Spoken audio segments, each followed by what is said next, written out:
Today I'm introducing a new series. In fact, I've been working on this for about 3 weeks.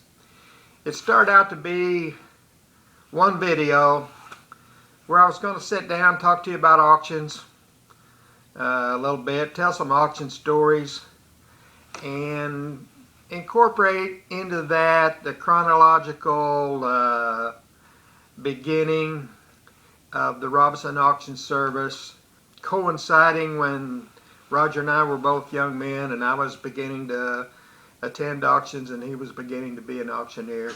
Take that through until today. That was my idea of the video I set out to make. With no more plan than that, I should have had a better outline because that's become at least 3 and probably 4 videos. Today we're going to start with video number 1, where I chronicle the history of Robinson Auction Service. You talk about a neat horse-drawn wagon manufactured in Pumpkin Center. How many like that piece? They kept it inside. Every day they had it right there. Somebody give me 5,000. 5,000, let's go on a beautiful, beautiful Wagoneer, boys. Let's go. Give me 5,000. 5,000. Give me a start, boys. I don't care where we stop. Give me 2,000. I got 1,000, now 50, go to the one, now 50, go to the one, now 50, 50, go to the one, now 50, go to the one, now 2,000, 50, go to the one, now 2,000, now 25, go to the one, now 25, go to the one, now 3,000, go to the one, now 3, oh, wait, go to the one, now 3,000, now 35. In fact, in this setting that you're looking at right now, me sitting in front of you and these things behind, I would venture to say that every single thing that you see in the framework of this video came from an auction. And 90-some% of everything in this room probably came from an auction. And there's a building, a 40 by 40 pole barn attached to this, and same thing over there. 90-95% of that stuff over there came from an auction. Now 35, I'll be going to the one, now 9, 3, go to the one, now 3,500, go to the one, now 31, now 32, go to the one, now 32, go to the one, now 32, now 33, go to the 30, now 34, go to the one, now 34, now 35, 35, now 36, go to the one, now 36, now 37, now 38, go to the one, now 38, now 39, now 4,000, go to the one, now 4,000, now 41, now 42, go to the one, now 42. Hey. I've been to a lot of auctions. I even made a video about how many auctions I went to and how aggravated I got one day at an auctioneer. He happens to be the auctioneer I'm going to talk about most today, or at least his family. Boy, he aggravated me one time. I was talking to him at an auction about the way he was doing something. He told me that he'd had a lot of auctions and been pretty successful. He thought he knew what he was doing. You'll never find another one. Go to the one, now 42, go to the one, now 42, go to the one, now 40. It's got all kind of history to it, boys. Go to the one, now 42. I'm on this side. Go to the one, now 4,200. Go to the one, now 42. I'll be going to the one, now 42. Go to the one, now 4,200. Go to the one, now 42. Go to the one, now 42. Tell him you got carried away. Tell him you got carried away. Go to the one, now 4,200. Go to the one, now 42. There is a beautiful outfit. Go to the one, now 42. I'll be going to the one, now 2, go to the one, now 4,200. You boss money. Go to the one, now 42. Get her again. Go to the one, now 4. Hey, do you like it though? That's what I thought. Go to the one, now 40. Don't lose it if you like it. Go to the one, now 42. I'll be going to the one, now one more time. That might be where he's going to stop. Go to the one, now 4,200. Go to the one, now 42. You boss money. Go to the one, now 42. I'm on this side. Go to the one, now 4,200. I'll be going to the one, now 2.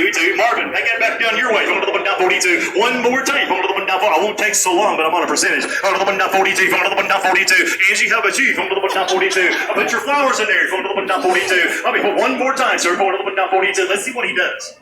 Let's see what he did. He might quit there. Go to the one, now 42. Well, he may not. Let's find out what he does. Go to the one, now 42. Go to the one, now 42. One more time. Go to the one, now 42. I'll be going to the one, now 4,200. One more time. Hey, would you talk to him? Are you guys together? Go to the one, now 40. Well, talk to him for me. Go to the one, now 42.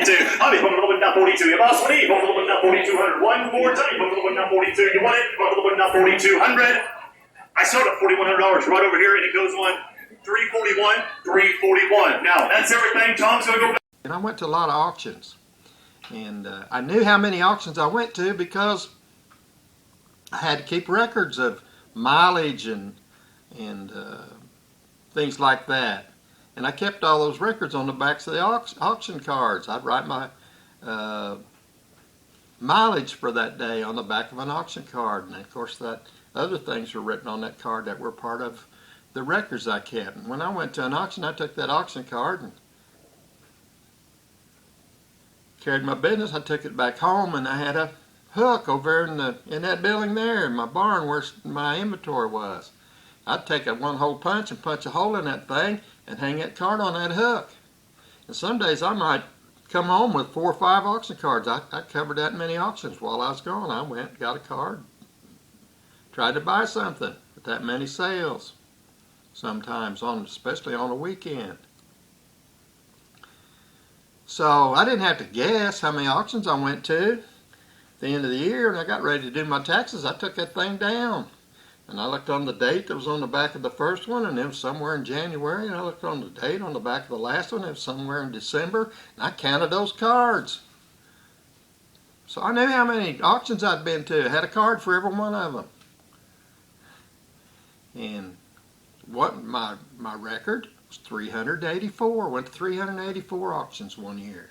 I digress. Let's get on with this. We're going to talk about auctions today and auctioneers.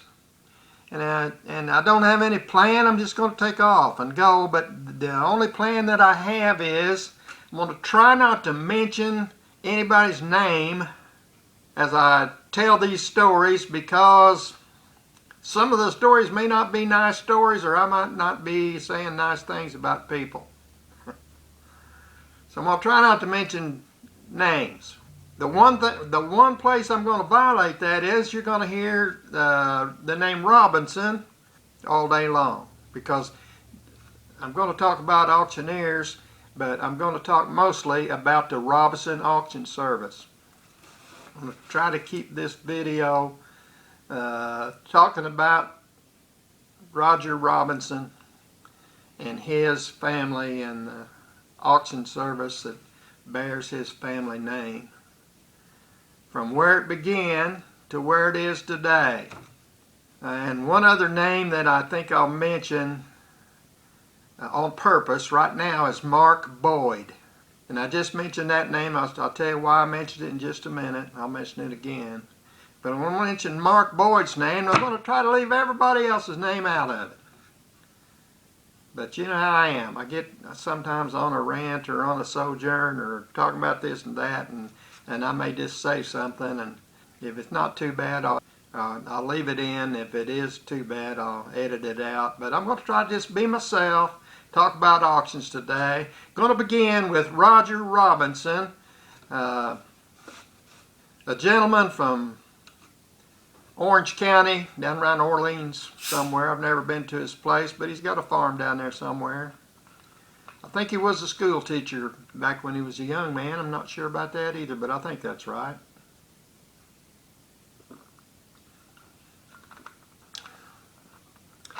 And he was farming and maybe teaching school, and he decided to become an auctioneer. And he did. And he got started. And the first thing I'm going to tell you is he got lucky. And I'm not telling you the only reason he's successful is that he got lucky, but I'm telling you that sometimes a little luck helps. And Roger, when he started his auction business, and I don't know whether he planned it like this or it just happened, but at any rate, he started it at a fortunate time for him, either by plan or by accident. There was an auctioneer named Mark Boyd in Lawrence County, and Mark Boyd was the top dog, the cock of the walk, the auctioneer who got all the good auctions. And everybody in this county and probably surrounding counties would have agreed probably that he was number one, the best auctioneer around. But Mark was getting up in years, and he had some health problems. He had some habitual problems that eventually kind of slowed him down. But I said this, I'm going to say it again. the auctioneering business, I'm going to say something else that just right off the bat that I've already said Roger was lucky, and he probably ain't going to like that. But another thing about auctioneers, they are hierarchical.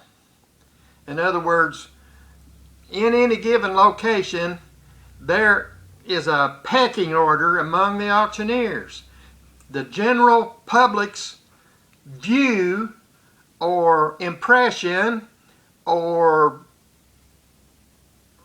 how they perceive, their perception of the auctioneers determines who gets to be the best auctioneer. Now, the auctioneers can do things to screw that up, and some of them do, and one of them did in this story, but I'm not going to talk about him by name, but you'll hear about him. But Mark Boyd was that person in this area in the early 1970s. But he was coming to the end of his time as an auctioneer. And Roger started his business then. And Roger wasn't even from Lawrence County. He was, like I mentioned, he's from Orange County, but he was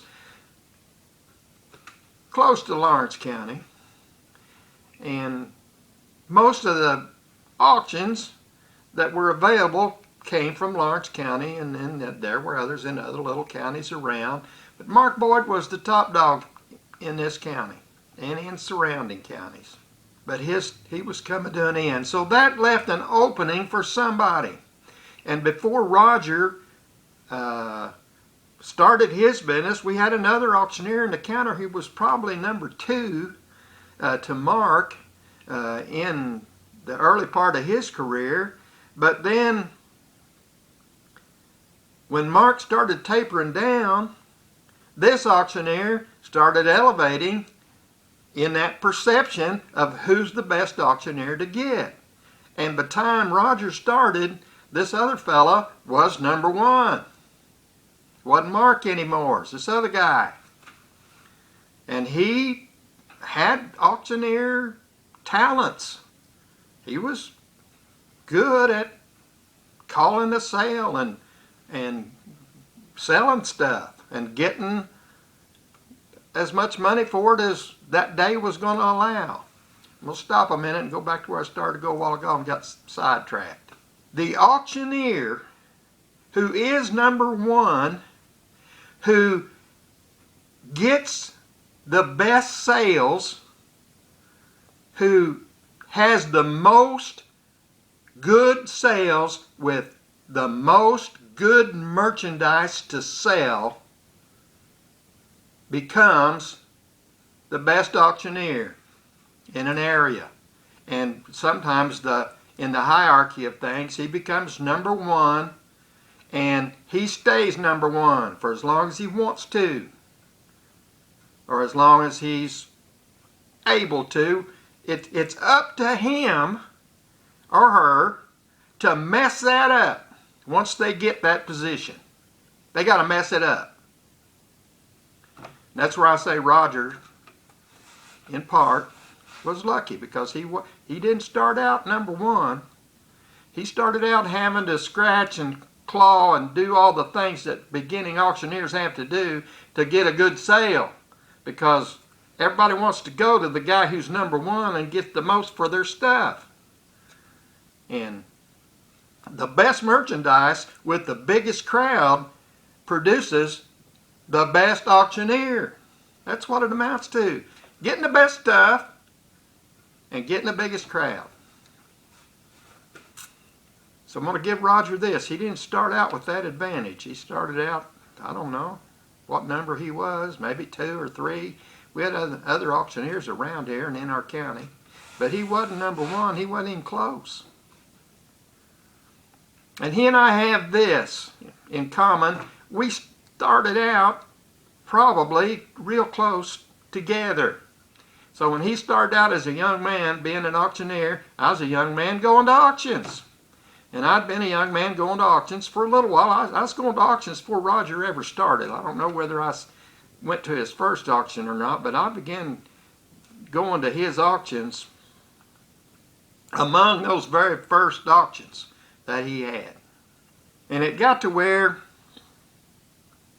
what it came down to was he and this other guy in Lawrence County became number 1 and number 2, and then number 3 and number 4 and number 5, whoever they were, and I could mention some other names. There was other people tried to start even after Roger did.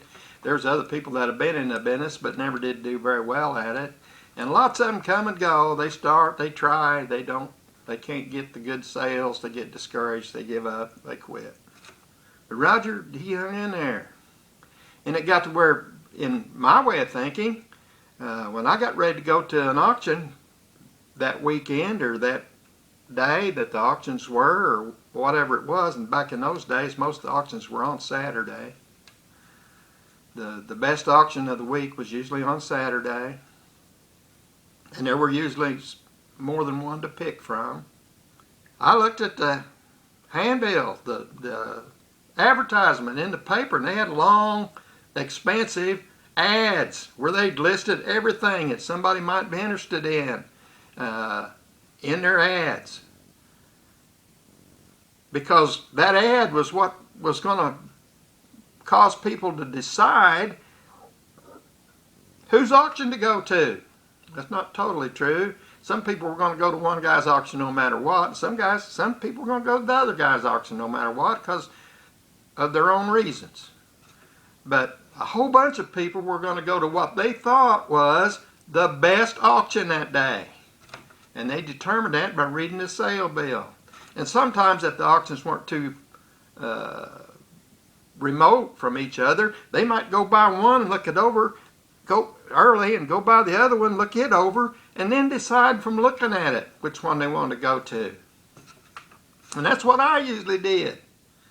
I looked at which one I thought was the best, and that's the one, which one I wanted to go to, and then I would go early and look at the other one. See, man, is there anything here that I missed in that sale bill, or do I want to stay here? And another thing you looked at was who's here, who you're going to have to compete with for the stuff that you want.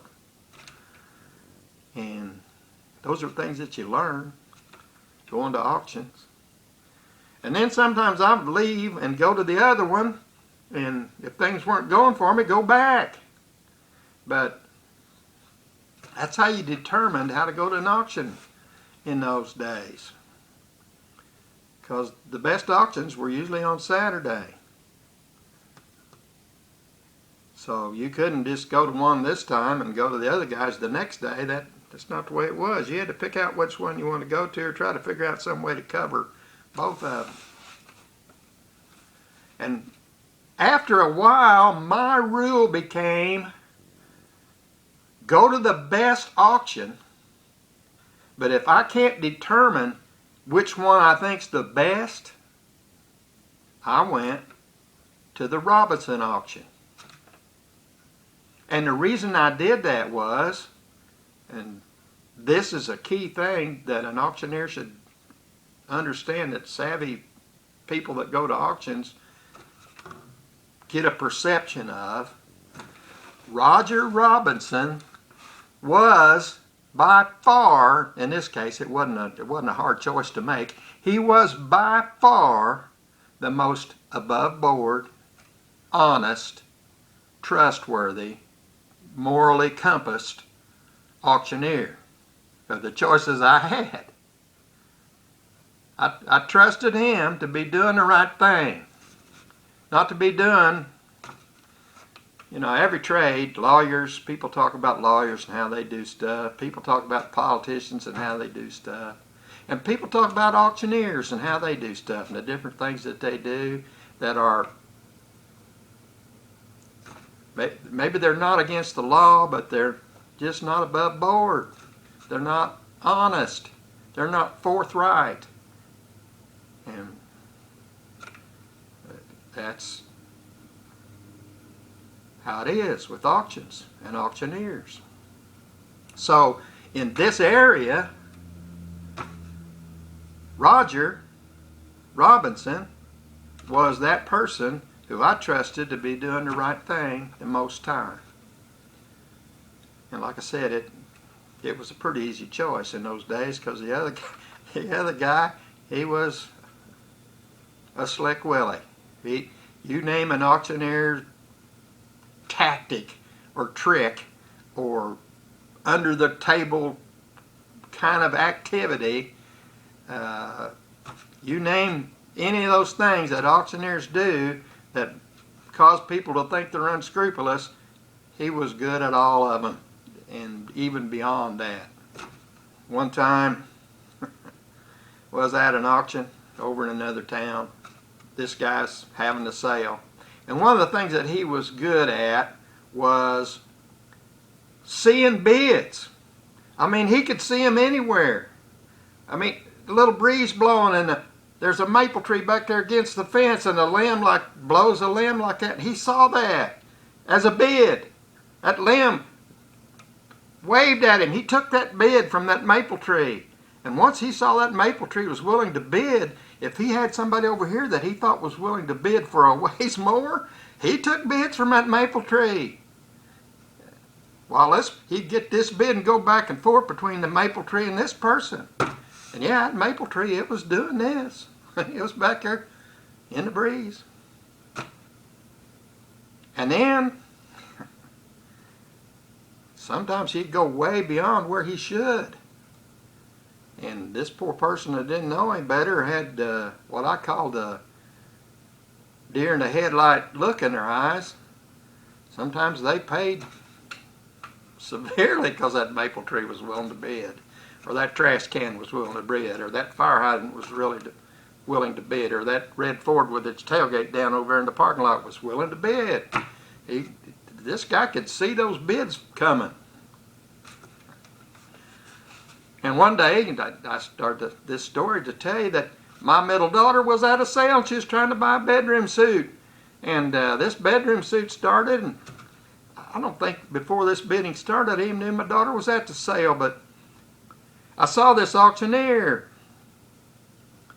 taking a bid from back there where there wasn't no bid. It was a maple tree he was getting his bid from.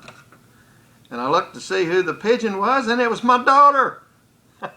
And I started trying to make my way to her. I started to get over there, and she wanted that bedroom suit, and she was just standing there like this.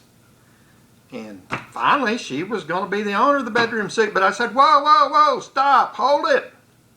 Pointed at the auctioneer, said, you're not going to do that to her. That's my daughter. And he and I knew each other well enough for him to know that his usual line wasn't going to work this time. He wasn't going to get away with that this time. He might actually stick to his guns and cause her to have to pay 3 times what she should have had to pay. But he wasn't going to do it without me getting right up there with him, next to him, and announcing to this crowd what just exactly had happened and how that same thing could happen to them. And often did.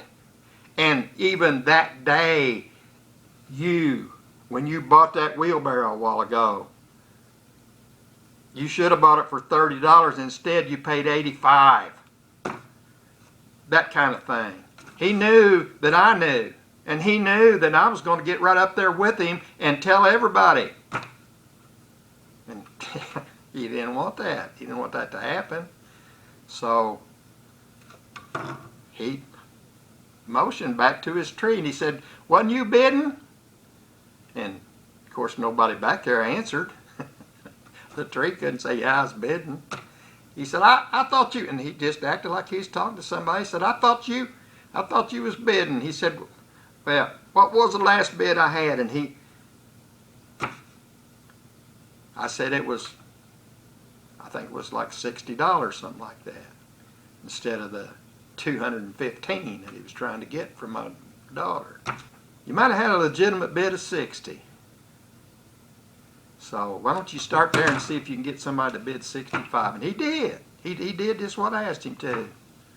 He said, I thought I had a bid that I didn't have, and this lady's bid $60. Well, somebody bids, and she ended up buying the bedroom suit. And we didn't have anything real ugly happen, because a lot of people weren't paying enough attention yet to what was going on to know what had happened. But that happened a lot. And that's where I say Roger got lucky. Because he had this guy that was just, he was like that. And it didn't matter what else happened. He couldn't change. He was still a successful auctioneer for a lot of years after that. And he got away with that, and a lot of people didn't know he did it. And a lot of people did know he did it, but they went and dealt with it anyway. Just like me. When I saw him doing something like that, I just quit on him. I didn't let him do that to me. And I was careful about not letting him do it to me. You had to know he was going to do it. Another thing he did was he sold things to himself when people weren't paying any attention. He'd keep something, you'd see something that should be selling, he'd get to where it should sell, he'd go somewhere else. And then he'd come back to that later when, I was at a sale one time, a guy'd come all the way down here from Anderson, Indiana, to buy a toy, an old toy that he wanted and came and was prepared to pay a lot of money for it. And this auctioneer sold that thing to himself for $1. And this guy finally, after waiting an hour or so, past where he thought that toy was going to sell, and it didn't. He asked, "When are you going to sell that?" And the auctioneer said, "I already sold that." He said, "Who bought it?" He said, "I don't know. I don't know. Somebody bought that. It's sold." This guy got real upset. But I know who bought it. I saw him do it. He waited till they wasn't paying attention. He held the thing up to be bid, and he didn't get a bid. He sold it to and put it under the table and went right on. That guy was number one in our county when Roger started. So Roger got his foot in the door because of that. People got to where they'd go to Rogers. They had the same rule I did. If I got a choice at the auction, all things else are equal or almost equal, I'm going to go to Roger's sale because this guy here is going to cheat me every chance he gets. And if I'm going to hire somebody to sell my stuff, I'm going to hire Roger to sell my stuff because this guy's going to still have my stuff if I don't watch him.